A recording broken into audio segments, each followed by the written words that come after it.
Invest Warning Forex. ফরেক্স এর ভিডিওতে আপনাকে স্বাগতম।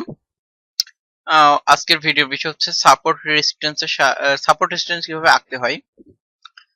কোনো ট্রেডিং সিস্টেম দিব না, শুধু জাস্ট হচ্ছে সাপোর্ট রেজিস্ট্যান্স আঁকার ইয়েটা দেখাই দিব, কারণ সাপোর্ট রেজিস্ট্যান্স লাগে হচ্ছে ওই স্টপ লস আর হচ্ছে টেক প্রফিট দিতে। এছাড়া আমার খুব একটা বেশি আমার আসলে সাপোর্ট রেজিস্ট্যান্স লাগে না। এখন অনেকেই দেখলাম হচ্ছে কমেন্ট করছে, তারপরে হচ্ছে মেসেজ দিচ্ছে যে হচ্ছে আমার সাপোর্ট রেজিস্ট্যান্সের উপরে একটা ভিডিও দিলে ভালো হয়। তো সাপোর্ট রেজিস্ট্যান্সের উপরে দেওয়া আজকের ভিডিও। ফরেক্স এর ভিডিওতে আপনি নতুন হয়ে থাকলে অবশ্যই সাবস্ক্রাইব করে থাকবেন। ফরেক্স এর ভিডিওতে আপনি নতুন হলে অবশ্যই সাবস্ক্রাইব করবেন এবং আমার আগের ভিডিওগুলো দেখবেন। ঠিক আছে, তো শুরু করা যাক ভিডিও শুরুতে এখানে দেখেন, এটা হচ্ছে আমি ক্লিয়ার চার্টে আঁকায় দেখাচ্ছি। এখন আপনি যদি মনে করেন H1 এ ট্রেড করেন, তাহলে তার 3 গুণ উপরে বেশি চার্টে চলে যাবেন। বেশি চার্টে গেলে সাপোর্ট রেজিস্ট্যান্স আঁকাইতে একটু সুবিধা হয়। তবে আপনি এই যেই চার্টে ট্রেড করছেন সেই চার্টেও আঁকাইতে পারেন, সমস্যা নাই। তবে আমি আঁকানোর জন্য হচ্ছে লাইন চার্ট ব্যবহার করি, কারণ লাইন চার্টে বুঝতে সুবিধা হয়। এবং তো আমরা H4 এর চার্টে চলে যাই। H4 এর চার্টে যাওয়ার পরে দেখেন এখানে হচ্ছে দুইটা টপ আছে এবং দুইটা লাইন একসঙ্গে হওয়া লাগবে। তাহলে এটা হচ্ছে হলো রেজিস্ট্যান্স লাইন। তারপরে এইখানে এখানে দেখেন এই লাইন, এখানে এটা মিলে মোটামুটি মিলে, তাহলে এটা হচ্ছে রেজিস্ট্যান্স লাইন। দেখেন আমরা এখানে আঁকাইছিলাম দুইটা, এখানে সাপোর্ট লাইন হিসাবে এটা ব্রেকআউট করছে, ব্রেকআউট করে এখানে দুইটা টপ তৈরি করছে, টপ তৈরি করে আবার নিচে চলে গেছে। তাহলে এইটা যখন হচ্ছে আগে হচ্ছে রেজিস্ট্যান্স লাইন ছিল, সেটা কিন্তু যখন পার করে গেছে তখন এটা কিন্তু সাপোর্ট লাইন হয়ে গেছে। ঠিক আছে, আর এটা যখন হচ্ছে টেস্ট করে নিচে নেমে গেছে, এটা কিন্তু রেজিস্ট্যান্স লাইন, আর যখন এখানে টাচ করছে এটা সাপোর্ট লাইন।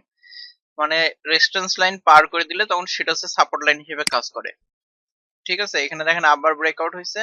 তো এই জিনিসটা ক্যান্ডেলস্টিক চার্টে আঁকাইতে অনেক অসুবিধা হয় এবং বুঝতে অসুবিধা হয়, যেই কারণে আমি লাইন চার্টে আঁকাই এবং লাইন চার্টে ভালো কাজও করে। ঠিক আছে, এবং এইখানে দেখেন আবার হচ্ছে ট্রেড লাইন দিয়ে হচ্ছে সাপোর্ট রেজিস্ট্যান্স বের করা যায়। ধরেন হচ্ছে এখানে হয়েছে, এখানে টপ ছিল, এটা এই পর্যন্ত উঠে এখানে নামছে, তাহলে আমরা এখানে এই লাইন অ্যাড করে দিলাম। দেখেন এটাও সাপোর্ট লাইন হিসেবে কাজ করে, এখানে টাচ করে ঘুরে গেছে। এবং এটা কাজ করার পাশাপাশি আপনার হচ্ছে ফিবোনাচি দিয়েও হচ্ছে সাপোর্ট, আমি শর্ট করে গেলাম, ভিডিও আমার সময় কম। ঠিক আছে, ফিবোনাচি দিয়েও আপনার সাপোর্ট রেজিস্ট্যান্স হিসেবে কাজ করে। ধরেন হচ্ছে এটা হচ্ছে টপ ছিল, এটা সর্বনিম্ন লেভেল, এখান থেকে আমি এই পর্যন্ত টানলাম। তাহলে দেখেন এইখান থেকে সে হচ্ছে মার্কেট যখন রিটেস্ট শুরু করছে, তখন এখানে 38 লেভেল সে হচ্ছে সাপোর্ট হিসেবে ই করছে, ব্রেকআউট করে সে ধরে রাখতে পারে নাই, না করে এখানে 50-এ টাচ করছে, আবার করছে 50 থেকে আবার নেমে চলে আসছে। তাহলে এই লেভেলগুলো হচ্ছে সাপোর্ট রেজিস্ট্যান্স হিসেবে কাজ করে। তো এর জন্য হচ্ছে আসলে আলাদা আলাদা ট্রেডিং সিস্টেম আছে, যে ট্রেডিং সিস্টেম যে মনে হচ্ছে ট্রেড করে। তো আমি কি নিয়ে ট্রেড করি আপনারা জানেনই, এর জন্য হচ্ছে আসলে আমার এইগুলা আসলে ওইভাবে লাগে না। তবে আর একটা জিনিস আছে যেটা খুব হচ্ছে পাওয়ারফুল সাপোর্ট রেজিস্ট্যান্স হিসেবে কাজ করে, সেটা হচ্ছে মুভিং এভারেজ 200। ঠিক আছে, আমরা মুভিং এভারেজ 200 অ্যাড করে নেই। মুভিং এভারেজ 200 অ্যাড করলাম। এখন মুভিং এভারেজ 200 অ্যাড করে H4 এর চার্টে দেখাই एग्जांपल। দেখেন এখানে কিন্তু সে 200 কে সাপোর্ট হিসেবে কাজ করে, এখানে টাচ করে নেমে গেছে। তাহলে 200 হচ্ছে ভালো সাপোর্ট হিসেবে কাজ করে। তারপরে আরেকটা ভালো एग्जांपल পাবেন হচ্ছে এইখানে দেখেন, এখানে এসে মুভিং এভারেজের এখানে এসে স্লো হয়ে গেছে। ঠিক আছে, এখানে একবার টাচ করছে, দুইবার টাচ করছে, তিনবারের বেলায় সে সাপোর্ট রেজিস্ট্যান্স করে সে এখানে মার্কেট কিন্তু উঠে গেছে। এইখানে দেখেন সাপোর্ট হিসেবে কাজ করছে। ঠিক আছে, এখানেও দেখেন আপনি হচ্ছে একবার দুইবার তিনবার এভাবে টাচ করছে।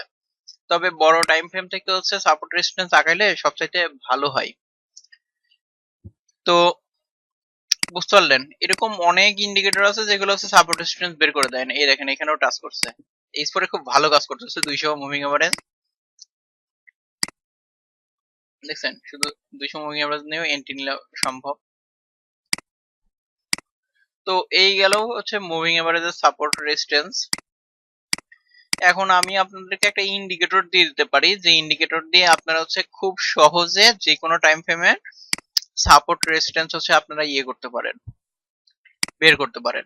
এর জন্য হচ্ছে আমি ইন্ডিকেটরটা ফেসবুক গ্রুপে দিয়ে দিব। আর ফেসবুক গ্রুপের ঠিকানা কই পাবেন আমি দেখাই দিচ্ছি। ফেসবুক গ্রুপে যেখানে ফেসবুক গ্রুপ লেখা আছে এখানে ক্লিক করলে আপনারা ফেসবুক গ্রুপে চলে যেতে পারবেন।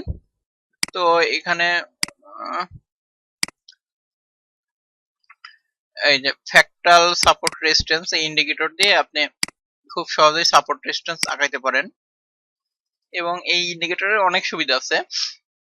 দেখেন এখানে হচ্ছে বিভিন্ন কালারের হচ্ছে করা আছে, সাপোর্ট রেজিস্ট্যান্স আছে। এখানে লাল কালার যেটা সেটা হচ্ছে উইকলি সাপোর্ট রেজিস্ট্যান্স, এটা হচ্ছে daily support resistance gold colour, এটা হচ্ছে H4 এর মেবি, হ্যাঁ H4 এর সাপোর্ট রেজিস্ট্যান্স এরকম করা আছে। এবং আপনি যখন হচ্ছে লোয়ার টাইম ফ্রেমে যাবেন তখন হচ্ছে সেই টাইম ফ্রেমের সাপোর্ট রেজিস্ট্যান্সও আসবে এবং এটা খুব ভালো কাজ করে। দেখছেন এখানে হচ্ছে H1 এর সাপোর্ট করে এখান থেকে বের হয়ে চলে আসছে। এগুলা আপনি যত শর্টে যাবেন তত হচ্ছে করবে এবং এগুলা অটো ড্র হয়। আপনি যখন হচ্ছে H4 এ চলে যাবেন তখন H1 এর সাপোর্ট লাইনগুলা।